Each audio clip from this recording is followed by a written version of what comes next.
नांगर निवडताना काय पाहिलं पाहिजे?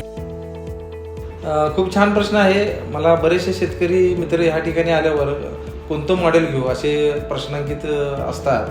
तर त्याच्यामध्ये खूप साऱ्या गोष्टींचा अंतर्भाव होतो. ट्रॅक्टरची तुमच्या HP किती आहे, तुमच्या इथलं पीक पाण्याची पद्धत कशी आहे, जमिनीचा प्रकार कसा आहे, अति चिकट कडक आहे का थोडीशी मुरमाड अशी माती किंवा लाल माती असणारी आहे, किंवा ज्यावेळी चिकटपणा कमी आहे, नांगरडीला ताकद किती लागणार आहे. तर यावर सर्व गोष्टी डिपेंड असतात. जर तुमच्या इथं जर चिकट अति पावसाची जमीन असेल तर मी तुम्हाला सिंगल फाळी नांगर घ्या असं सजेस्ट करेन.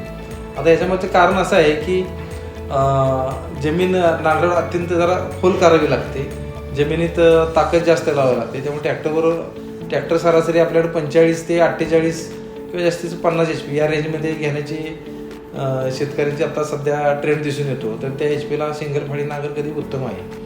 आता त्याच्यामध्ये सिंगल फाळीमध्ये पण 2 प्रकार आहेत. हल्ली आता ते बोरॉन स्टील किंवा पात्याची टोची असते आणि आपल्या जुन्या ज्या आहेत त्या जाड भक्कम मॅग्नेस स्टीलच्या टोच्या असतात.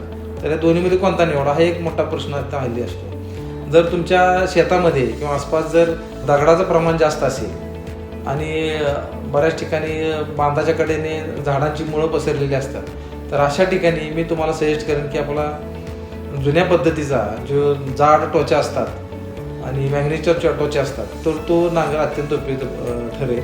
आता दुसरा जे पात्यासारखी पाते असतं, प्लाव जो आहे, नांगर जो आहे सिंगल फाळी, त्या नांगरामध्ये जिथं जर तुम्हाला दगडाचं प्रमाण कमी असेल, मुळ्या फार नसतील, तर तिथं तो नांगर निश्चितपणे उपयुक्त ठरणार आहे. त्याच्यामध्ये फायदा हेच आहे की तुमची जर टोची जर पुढची तुटली तर तुम्हाला तिथल्या इथं ऑन दी स्पॉट बदलता येते. हा त्याच्यामध्ये फायदा आहे मुख्यतः. परत आता सिंगल फाळी का डबल फाळी हा एक प्रश्न असतो.